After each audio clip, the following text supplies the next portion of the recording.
Бала кезимде жаңыдан спортта бир гүлдөп бир курч болуп турган кез да, мисалычы. Анан агаларым бар эле.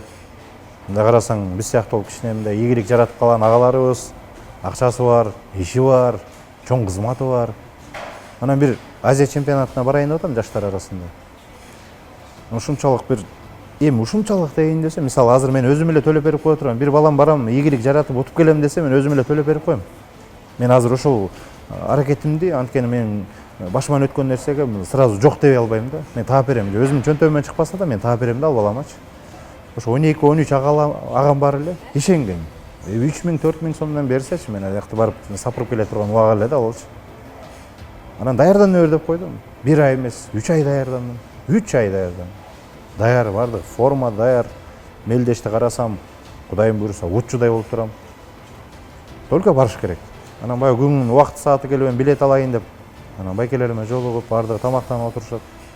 Келип анан ушундай болуп калды. Мүмкүнчүлүк керек болуп калды десем. Келип 35 000 сом керек болчу ошондочу. Баары бирге отуруп алган 6 000 сом берет да. Ошол жерден сындым да менчи. Жан дүйнөм ыйлады. Жан дүйнөм ушунчалык ыйлады да. Ошодой эчке чыгып туруп анан бир нерсени түшүндүм да. Адамдардан эмес, Алладан сураныш керек экен.